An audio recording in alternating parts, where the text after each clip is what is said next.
qubits are analogous to transistors. Yeah, they are like the transistors that we know in normal circuits. Yes. So we could use qubits, right?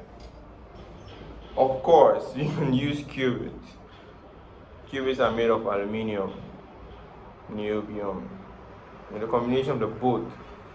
So when we use these qubits, we can be able to, you know, correct our circuits, our quantum circuits, right? But I agree with you, Caleb. One, by the defects of diamonds, we don't need aluminium or niobium. We use diamonds, right? Diamonds. Diamonds, a superconducting circuit, is a line, right, that acts like atoms. On this universe where we're going to get like diamonds, no, we can't get diamonds. We should stick with our resources. We use aluminium. I agree with Caleb 1 and 2. Caleb 3. But hey, guys, we should be accounting for the nuts, right? We are talking about transferring information through quantum information, right? They are going to entangle. They are going to teleport these informations. What about the wires? The wires are like material things. They are made up of material things. We can't teleport them across barriers. Nah, it won't work. I don't agree with any of it. Yet, let's come up with a better idea. Jump junction, dimwit. What you have to do is that in this hydrogel that you're going to create, right? This hydrogel, we are going to incorporate them with negatively charged ions. So this aluminium, when positively charged, it could be directed by these pathways that we've created using the negatively charged ions. So it uses those directions. It passes here, it goes there, it goes here, it goes there. You guys are dimwits. Damn it! I agree with Caleb 1 and 2. We should go with aluminium ions. Use them to encase these photons. Yes, these superconducting qubits should be made with aluminium. That's mine. But guys, we could try trapped ions. Yay, trapped ions. What we can use to make trapped ions is ytterbium or calcium ions, right? We could use this, not aluminium. We could save ourselves the trouble, right? Yeah, and the cost, don't worry about the cost. Caleb Prime could get the things done. So guys, why don't we try a system that could easily make us transmit this information? It's going to be simple. So with these qubits, on the record, I agree with Caleb 1 and 2. In fact, I agree with all of you. But if you're going to use these materials, I think our transporting means is all wrong. What you can do is you can fire these qubits in a periodic pattern, right? One after the other, periodically, some distance apart. Right? When you fire enough of these qubits, we could load the final qubits we fire with the information that we are trying to transport. So the ones that precede are empty. And then when we create this chain reaction where the first photon, the one that we fired last, will hit the second, transmit the information, hits the third, then it proceeds, right? The continuous momentum change or the energy transference when hitting the first qubits we fired could propel it to traverse the barrier, break the barrier, and go to the other side of the universe where we actually come from. This is simple. This is a no-brainer. Now I've had it. You guys are dimwits. You are forgetting one thing.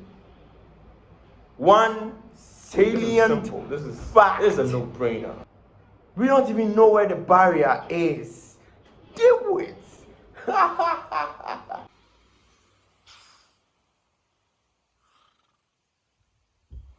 Oh God, I now get it. Humar was right.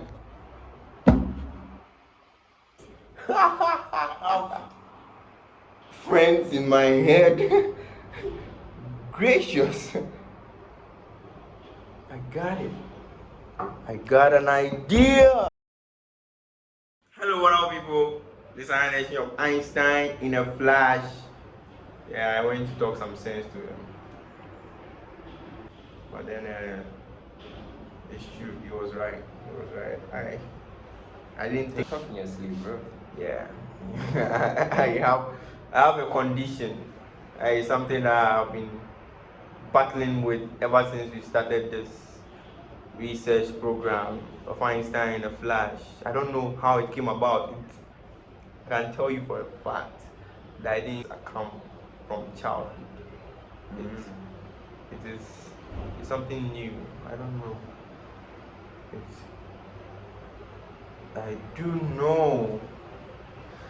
Do you remember episode 3 of this whole thing, Einstein in a flash? We did some experimenting with my brain. That caused it. That might be. That is why I now talk in my dreams. Like I actually talk. Yeah, you talk. Yeah. I couldn't even sleep, bro. Sorry, bro. My crew is on this universe and we have to find it. That means we have a competition in our hands. Our counterparts were aware.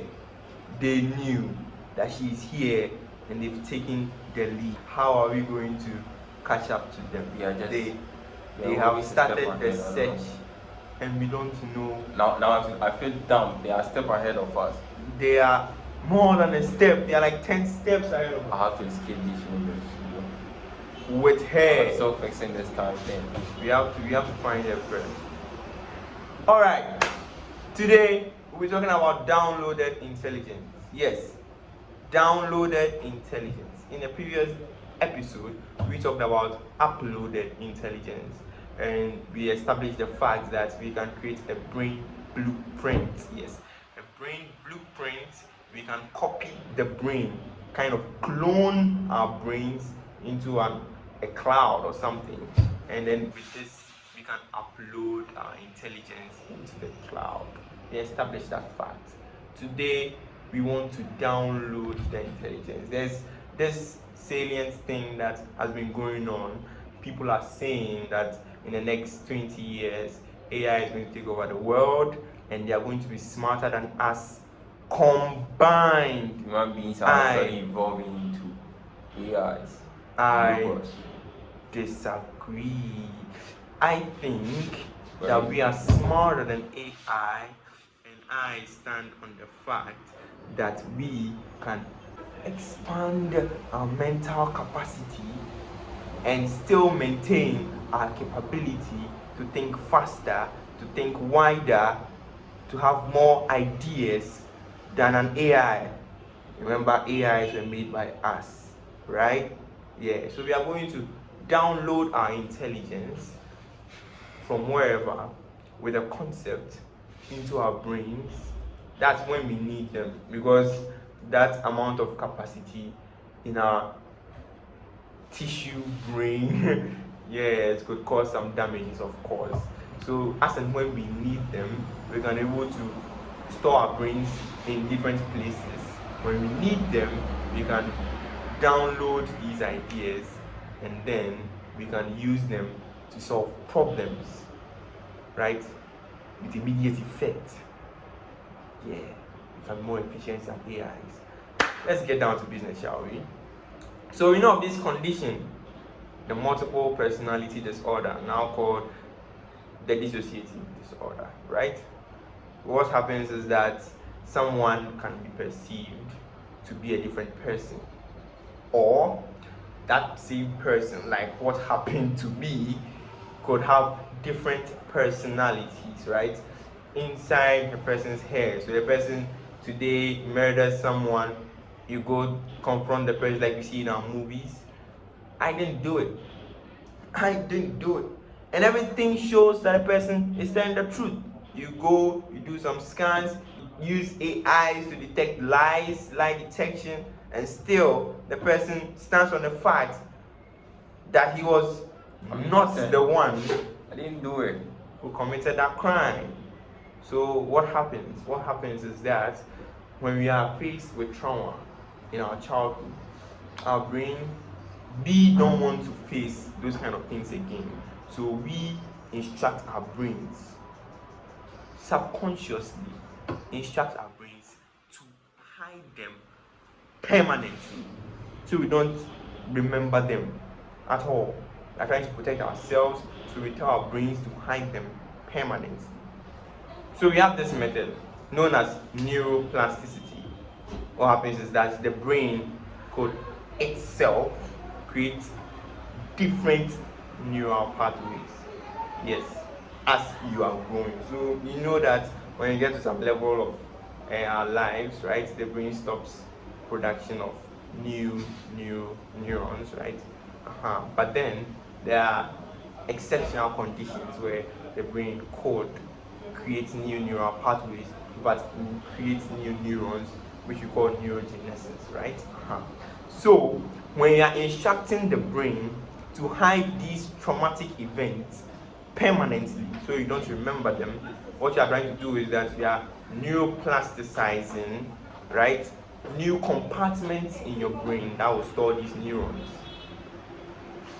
Yes, anything that affects these neurons in the future could agitate them, and then it could kind of move through these neural pathways, like the thinking process, right? So hot take on this, it's like you are creating a brain in your brain. Ah. Yeah.